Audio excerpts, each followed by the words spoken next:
Hello friends, आज हम लोग जो है वो एक्सटेंडेड ऑब्जेक्ट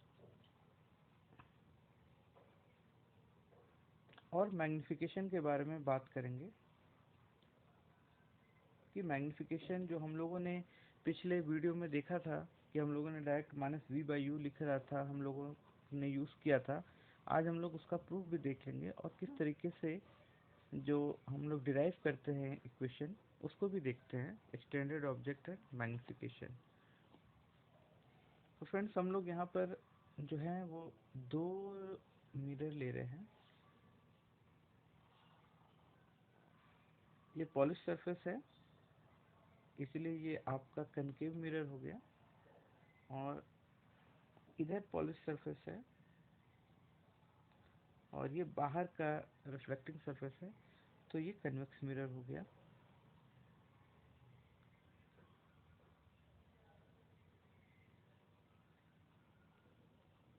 और ये आपका हो गया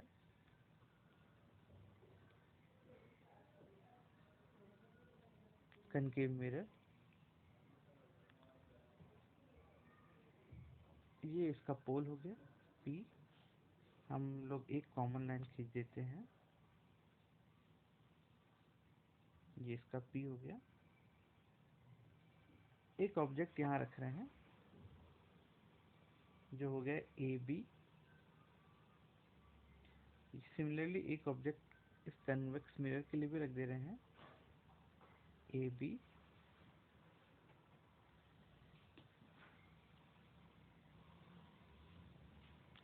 अब फ्रेंड्स, हम लोग जो है कुछ रेज ले रहे हैं जो हम लोगों ने पढ़ा था पहले भी यूज़ करने के लिए।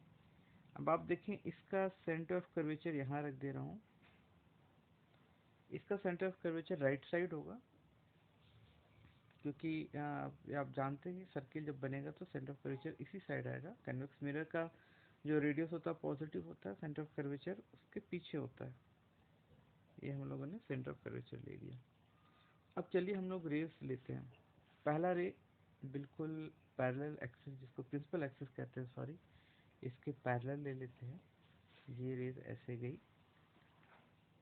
और जैसा आप जानते हैं कि ये जो रेस होगी वो फोकस से होकर के क्रॉस होगी, तो इसको फोकस से होकर निकाल देते हैं।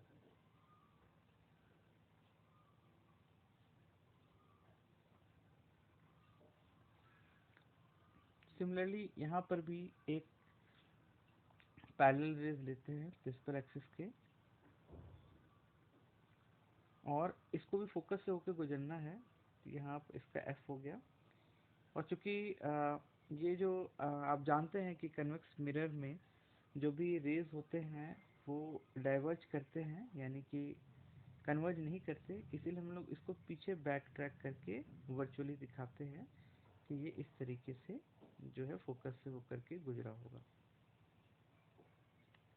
अब फ्रेंड्स, एक रे लेते हैं जो सेंटर ऑफ कर्वेचर से होकर गुजर रहा होगा।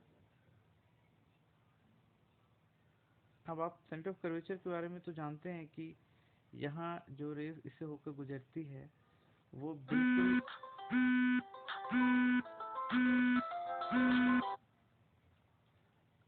जो रेज होती है, सॉरी फ्रेंड्स, जो रेज होती है वो बिल्कुल स्फेरिकल मिरर के टेंजेंट पर परपेंडिकुलर होती है, और ये बैक ट्रैक करती है। क्योंकि आप जानते हैं कि सेंटर ऑफ कर्वेचर जो रेडियस है, रेडियस से कोई भी लाइन अगर स्फेयर पे पड़ेगी टेंजेंट पे तो 90 डिग्री होती है, तो ये क्या है, सीधा बैक ट्रैक करेगी। सेंटर ऑफ कर्वेचर से जो भी रेस क्रॉस होकर के स्फेरिकल मिरर पर कनकेव पे गिरेगी वो बैक ट्रैक करेगी, बिल्कुल स्ट्रेट इसी रिट्रेस कर लेगी ये पाथ। तो ये हमारे दो जो हैं वो रेस तैयार है। इसी तरीके से आप कन्वेक्स मिरर में भी देख सकते हैं कि ये आप सेंटर ऑफ कर्वेचर से ऐसे ले लें, ये एक रे जो जाएगी और ऐसे होके गुजरेगी, इसको हम पीछे दिखा रहे हैं, इस तरीके से आई होगी। और एक रे आप ले सकते हैं पोल से, जो डायरेक्ट पोल पे गिरे,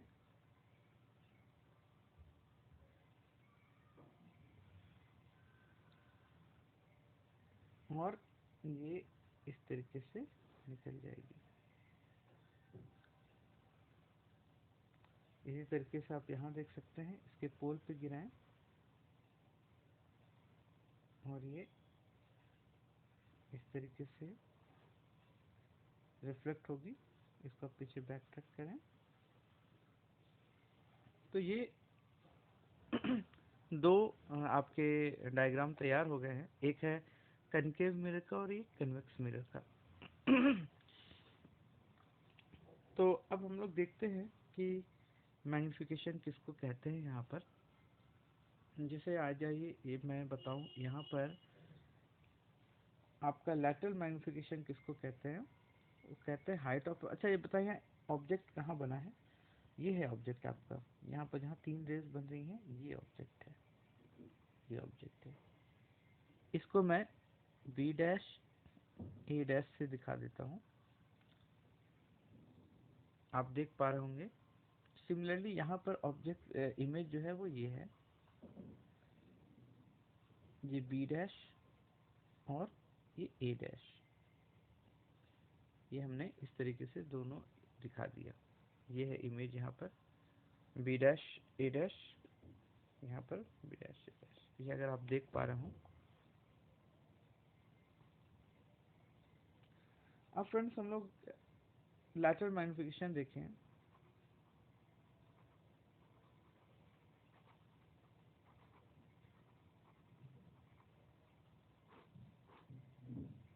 लैटरल मैग्निफिकेशन किसको कहते हैं, हाइट ऑफ इमेज को बाय हाइट ऑफ ऑब्जेक्ट को। तो अगर आप यहाँ पर देखें, इस केस में आपका हाइट ऑफ इमेज हो गया A dash B dash by A B, इसको लैटरल मैग्निफिकेशन कहेंगे। इन दोनों जो इमेजेस है इसमें जो लैटरल मैग्निफिकेशन है वो इसी को कहते हैं हाइट ऑफ इमेज। मैं यहाँ लिख दे रहा हूँ, height of image by height of object.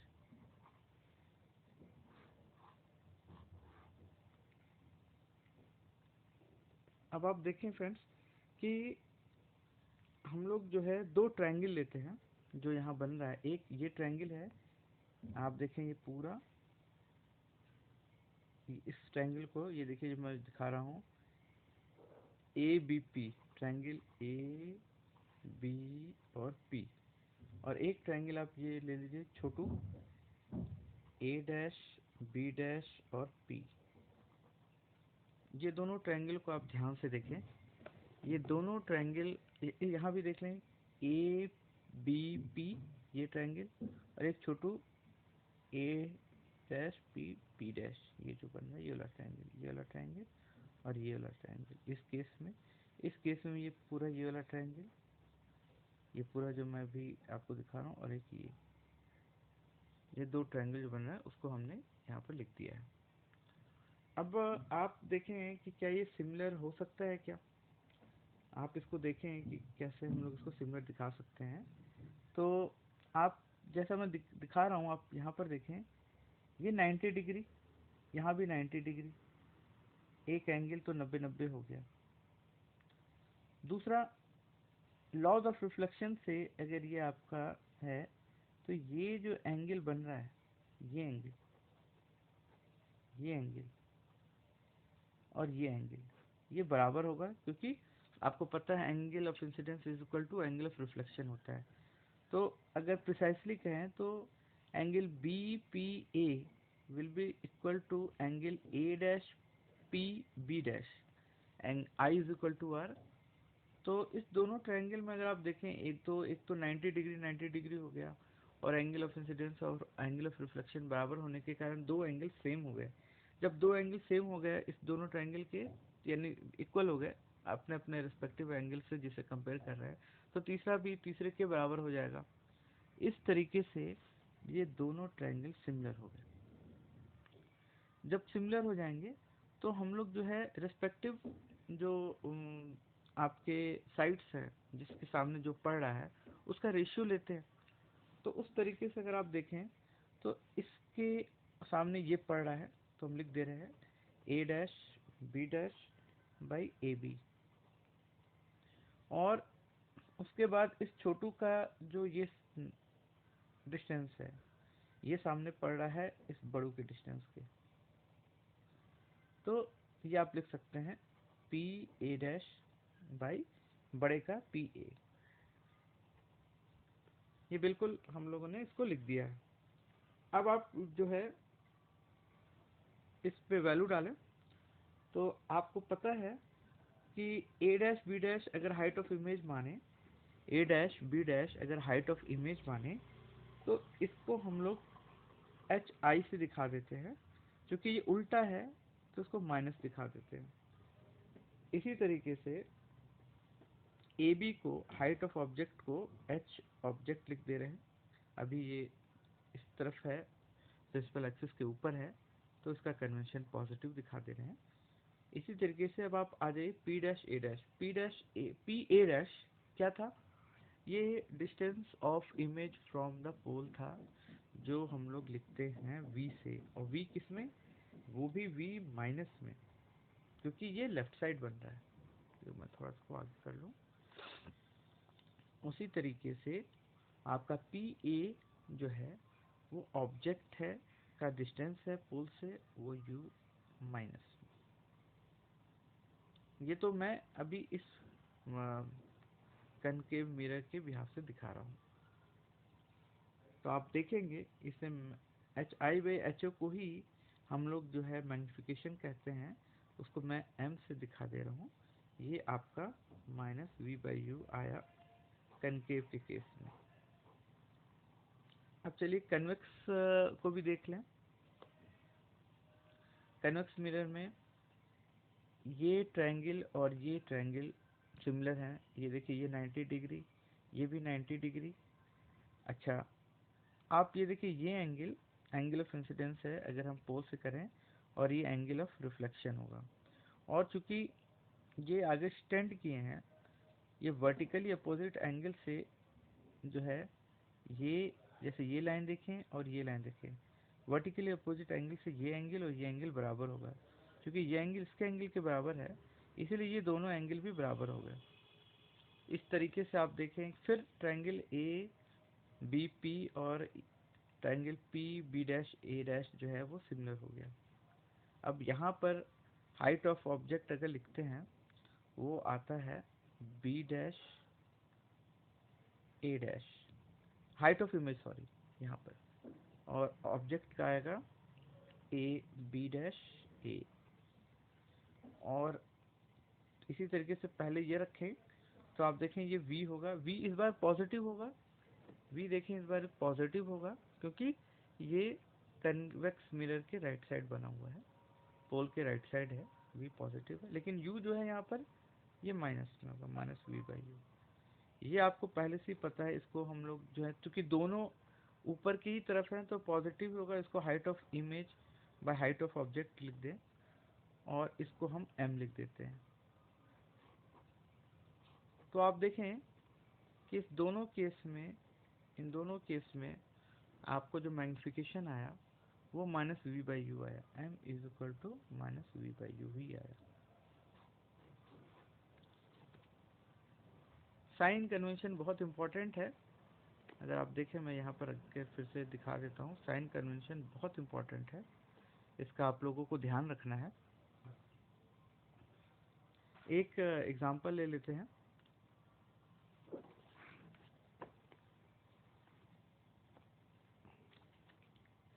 हमारे पास एक ऑब्जेक्ट है, जैसे मैं एक कनकेव मिरर के सामने रखा हुआ है, जिसका लेंथ 2.5 सेंटीमीटर है। मैं एक इमेज बना देता हूँ।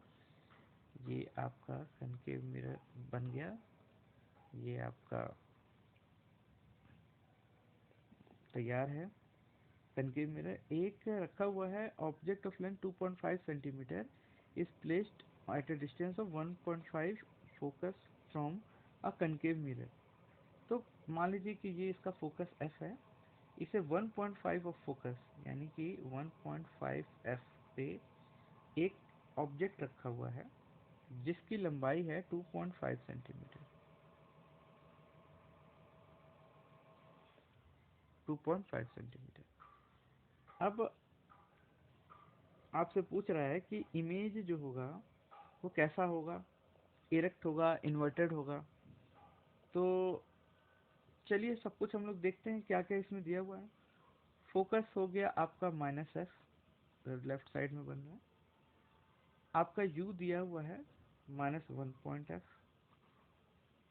इतना तो क्वेश्चन से गिवन है। तो हम लोग फॉर्मूला लगा देते हैं, 1/v + 1/u = 1/f। आपको पता ही है, ये फॉर्मूला हर जगह लगा सकते हैं।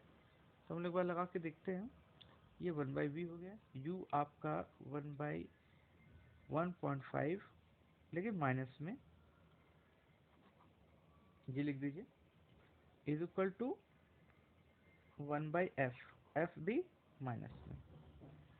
अब आप लिखें 1/v = 1/5, 1.5 माइनस 1/f, है ना। ये आपके सामने आ गया।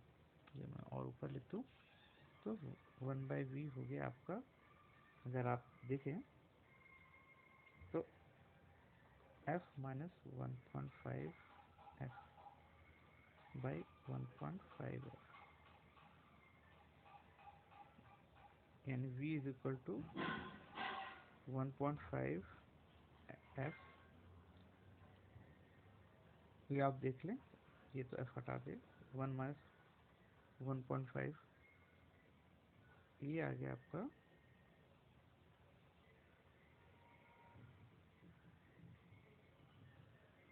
तो आप इसको हटाएंगे तो आपको दिखेगा v आ गया आपका -3f, यानी v भी आपका, v भी जो है वो लेफ्ट साइड में ही बन रहा है। अब मैग्निफिकेशन को क्या कहेंगे, m - v/u। तो आप देखें, इसका वैल्यू डालेंगे तो हो जाएगा 3f/u, आपका है -1.5f = 2, माइनस में -2 आ गया। यानी पहली बात कि मैग्निफिकेशन डबल आ रहा है माइनस में, यानी कि आपका जो इमेज होगा वो डबल तो होगा ऑब्जेक्ट साइज के, लेकिन उल्टा होगा माइनस। इसका मतलब यही है कि वो इन्वर्टेड होगा।